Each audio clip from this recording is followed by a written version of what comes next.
Class 10 Pair of linear equations in two variables exercise 3.1 ನಲ್ಲಿ fifth problem of the perimeter of a rectangular garden whose length is 4 meter more than its width is 36 meter. Find the dimensions of the garden. Okay, ನಮಗೆ ಈ ರೀತಿಯಾದಂತಹ statement ಪ್ರಾಬ್ಲಮ್ಗಳನ್ನು ಕೊಟ್ಟಾಗ ಮೊದಲಿಗೆ ಇಲ್ಲಿ ಏನನ್ನು find ಮಾಡಬೇಕು ಅನ್ನೋದನ್ನು ತಿಳ್ಕೊಬೇಕಾಗುತ್ತೆ. ನೋಡಿ, ಇಲ್ಲಿ ನಮಗೆ find the dimensions of the garden ಅಂತ ಹೇಳಿದರೆ, ಓಕೆ, ಗಾರ್ಡನ್ ಯಾವ ಶೇಪಲ್ಲಿದೆ? Garden rectangular ಶೇಪಲ್ಲಿದೆ. ಹಾಗಾದರೆ ಡೈಮೆನ್ಷನ್ಸ್ ಆಫ್ ದ ಗಾರ್ಡನ್ ಅಂತ ಹೇಳಿದರೆ ಡೈಮೆನ್ಷನ್ಸ್ ಆಫ್ ದ ರೆಕ್ಟ್ಯಾಂಗಲ್ ಆಗಿರುತ್ತೆ. ಹಾಗಾದರೆ ಡೈಮೆನ್ಷನ್ಸ್ ಆಫ್ ದ ರೆಕ್ಟ್ಯಾಂಗಲ್ ಏನಾಗಿರುತ್ತಪ್ಪ ಅಂದರೆ ಲೆಂತ್ ಆ್ಯಂಡ್ ವಿಡ್ತ್ ಆಗಿರುತ್ತೆ. ಅಂದರೆ ನಮಗಿಲ್ಲಿ ಲೆಂತ್ ಮತ್ತು ವಿಡ್ತನ್ನು ಫೈಂಡ್ ಮಾಡಬೇಕು. ಈಗ ನಾವು ಲೆಂತ್ ಮತ್ತು ವಿಡ್ತಿಗೆ ಏನಾದರೂ ರಿಲೇಷನ್ ಕೊಟ್ಟಿದ್ದಾರೆ ಅಂತ ನೋಡಿದರೆ, ಎಸ್, ನಮಗೊಂದು ರಿಲೇಷನ್ನ ಕೊಟ್ಟಿದ್ದಾರೆ. ನೋಡಿ, ಇಲ್ಲಿ ಹೇಳಿದ್ದಾರೆ length is 4 metre more than its width ಅಂತ ಹೇಳ್ತಿದ್ದಾರೆ. ಇದ್ರ ಮೀನಿಂಗ್ ಇಷ್ಟೇ, ಲೆಂತು ವಿಡ್ತಿಗಿನ 4 ಮೀಟರ್ ಮೋರ್ ಆಗಿದೆ. ಹಾಗಾದರೆ ಜಾಸ್ತಿ ದೊಡ್ಡದಾಗಿರೋದು ಯಾವುದು? ಲೆಂತು. ಚಿಕ್ಕದಾಗಿರೋದು ವಿಡ್ತು. ಅದಕ್ಕೋಸ್ಕರ ನಾನು ಸೊಲ್ಯೂಷನಲ್ಲಿ ಏನು ಬರ್ಕೊಳ್ತೀನಿ ಅಂದರೆ let width is equal to x metre ಅಂತ ಬರ್ಕೊಳ್ತೀನಿ. ವಿಡ್ತು ಎಕ್ಸ್ ಮೀಟರ್ ಆಗಿದೆ ಅಂತ ನಾವು ತಿಳ್ಕೊಳ್ಳೋಣ. ಓಕೆ, ನೆಕ್ಸ್ಟ್ ಅವ್ರು ಕೊಟ್ಟಿರೋಂಥ ರಿಲೇಷನ್ನ ಬರ್ಕೊಳ್ತಾ ಇದ್ದೀನಿ. Length is 4 metre more than its width. Length ಅನ್ನುವಂಥದ್ದು ವಿಡ್ತಿಗಿನ 4 ಮೀಟರ್ ಮೋರ್ ಆಗಿದೆ. ಹಾಗಾದರೆ ಅದನ್ನು ಯಾವ ರೀತಿಯಾಗಿ ಬರಿಬೋದು ಅಂದರೆ length is equal to width plus 4. ನೋಡಿ, ಇದ್ರ ಮೀನಿಂಗ್ ಇಷ್ಟೇ, length is 4 metre more than the width ಆಗಿದೆ. ವಿಡ್ತಿಗಿನ 4 ಮೀಟ್ರು ಜಾಸ್ತಿ ಇದೆ ಅಂದರೆ ದೊಡ್ಡದಾಗಿದೆ ಅಂದಾಗ ಮೋರ್ ಅಂದಾಗ ಪ್ಲಸ್ ಬರುತ್ತೆ. ಓಕೆ, ಈಗ ಏನು ಮಾಡೋಣಪ್ಪ ಅಂದರೆ ವಿಡ್ತ್ ಅಂದರೆ ನಾನು ಎಕ್ಸ್ ಅಂತ ತೊಗೊಂಡಿನಿ ಅಲ್ವಾ, ಎಕ್ಸ್ ಪ್ಲಸ್ 4 ಮೀಟರ್ ಆಗೋಯ್ತು. ಅಂದರೆ ಲೆಂತ್ ಅಂದರೆ ಏನಾಗುತ್ತೆ? ಎಕ್ಸ್ ಪ್ಲಸ್ 4 ಮೀಟರ್ ಆಗುತ್ತೆ. ವಿಡ್ತು ಎಕ್ಸ್ ಮೀಟರ್ ಅಂತ ನಾನು ಅಸ್ಯೂಮ್ ಮಾಡ್ಕೊಂಡಿದ್ದೀನಿ. ಓಕೆ, ನಮಗಿಲ್ಲಿ ಇನ್ನೂ ಒಂದು ಕಂಡೀಷನ್ನ ಕೊಟ್ಟಿದ್ದಾರೆ ಅಥವಾ ಹಿಂಟನ್ನು ಕೊಟ್ಟಿದ್ದಾರೆ. ಏನಪ್ಪ ಅಂದರೆ half the perimeter of a rectangular garden is 36 metre. ಅಂದರೆ ನೋಡಿ, ಇಲ್ಲಿ half the perimeter of rectangular garden ಅಂದರೆ ಪೆರಿಮೀಟರ್ ಆಫ್ ರೆಕ್ಟ್ಯಾಂಗಲನ್ನು ಹಾಫ್ ಮಾಡಿದರೆ ನಮಗೆ 36 ಮೀಟರ್ ಬರುತ್ತೆ. ಓಕೆ, ಅವ್ರು ಕೊಟ್ಟಿರೋ ಕಂಡೀಷನ್ ಬರ್ಕೊಳ್ತಾ ಇದ್ದೀನಿ ಇನ್ನೊಂದ್ಸಲಿ. Half the perimeter of a rectangular garden is 36 metre. ಇದನ್ನು ಯಾವ ರೀತಿಯಾಗಿ ಬರಿಬೋದು ಅಂತ ಹೇಳಿದರೆ ನೋಡಿ, ಆಫ್ ಪೆರಿಮೀಟರ್ ಆಫ್ ರೆಕ್ಟ್ಯಾಂಗಲ್ ಅಂದರೆ ಪೆರಿಮೀಟರ್ ಆಫ್ ರೆಕ್ಟ್ಯಾಂಗಲನ್ನು ನೀವು ಆಫ್ ಮಾಡಿದರೆ ಆನ್ಸರ್ ಎಷ್ಟು ಬರುತ್ತೆ ಅಂತ ಹೇಳ್ತಿದ್ದಾರೆ? 36 ಮೀಟರ್ ಬರ್ತಿದೆ ಅಂತ ಹೇಳ್ತಿದ್ದಾರೆ. ಹಾಗಾದ್ರೆ ನಾನು ಈ ನೆಕ್ಸ್ಟ್ ಸ್ಟೆಪ್ಪಲ್ಲಿ ಏನು ಮಾಡ್ತೀನಿ ಅಂದರೆ ಈ ಆಫನ್ನು ಹಾಗೇ ಬರ್ಕೊಳ್ತೀನಿ. ಪೆರಿಮೀಟರ್ ಆಫ್ ರೆಕ್ಟ್ಯಾಂಗಲ್ಗೆ ನಿಮಗೆ ಫಾರ್ಮುಲಾ ಗೊತ್ತಿದೆ. ಫಾರ್ಮುಲಾ ಇಷ್ಟೇ, 2 ಆಫ್ ಲೆಂತ್ ಪ್ಲಸ್ ವಿಡ್ತ್ ಆಗಿರುತ್ತೆ.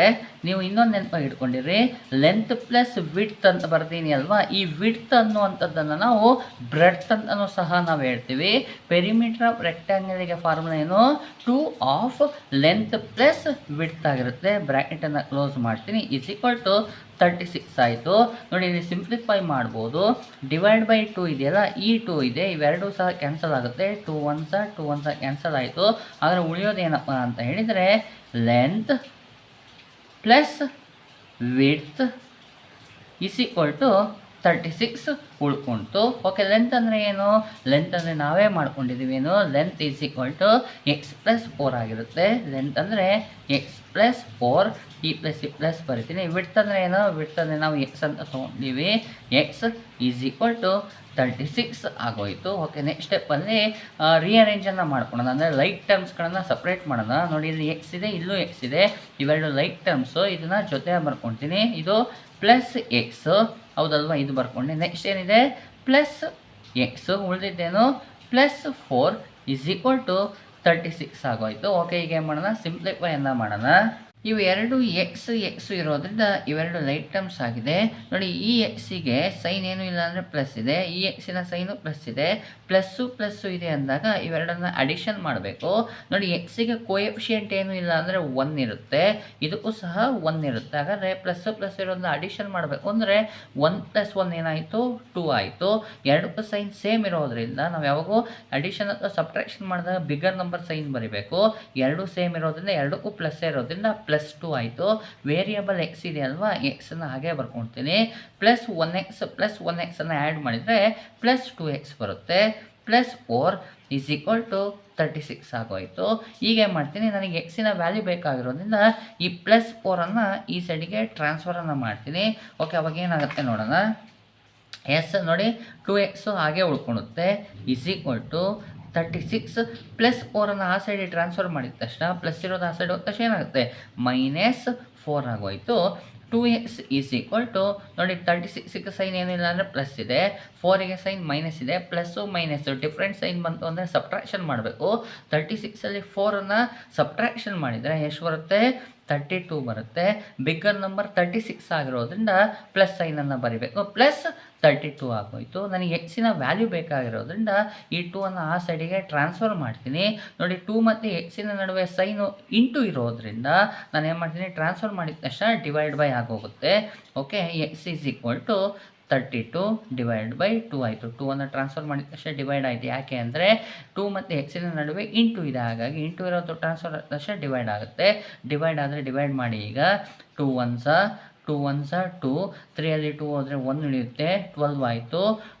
2 6 12 ಆಯಿತು.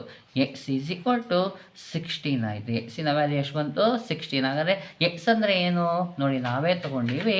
ಎಕ್ಸ್ ಅಂತ ಹೇಳಿದರೆ ವಿಡ್ತ್ ಆಗಿರುತ್ತೆ. ಹಾಗಾದರೆ ಬರ್ಬಿಡೋಣಲ್ವಾ, ವಿಡ್ತ್ ಈಸ್ 16 ಮೀಟರ್ ಆಗಿರುತ್ತೆ. ವಿಡ್ತ್ ಸಿಕ್ಕ ತಕ್ಷಣ ನಾವೇನು ಮಾಡ್ಬೋದು, ಲೆಂತನ್ನು ಫೈಂಡ್ ಮಾಡ್ಬೋದು. ಹೇಗಪ್ಪ ಅಂದರೆ ನಾವೇ ಬರ್ಕೊಂಡಿವಿ, length is equal to x + 4 ಅಂತ ಬರ್ಕೊಂಡಿವಿ. x + 4 ಅಂತ ಹೇಳಿದರೆ ಮೀನಿಂಗ್ ಇಷ್ಟೇ, length is 4 metre more than the width ಅಂತ ಅವರು ನಮಗೆ ಕಂಡೀಷನನ್ನು ಕೊಟ್ಟಿದ್ರು. ಅವರು ಎಕ್ಸ್ ಅಂತ ಹೇಳಿದರೆ 16 +4 ಇದೆಯಲ್ಲ ಅದು ಹಾಗೆ ಬರ್ಕೊಡ್ತೀನಿ. ಪ್ಲಸ್ ಇರೋದನ್ನ ಅಡಿಷನ್ ಆಗುತ್ತೆ.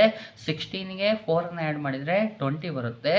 20 ಮೀಟರ್ಸ್ ಅಂದರೆ ಲೆಂತ್ ಈಸ್ 20 ಮೀಟರ್ಸ್ ಆಯಿತು, ವಿಡ್ತ್ ಈಸ್ 16 ಮೀಟರ್ ಆಯಿತು. ಈ ರೀತಿಯಾಗಿ ಈ ಪ್ರಾಬ್ಲಮನ್ನು ಸಾಲ್ವ್ ಮಾಡ್ಕೊಳ್ಳಿ.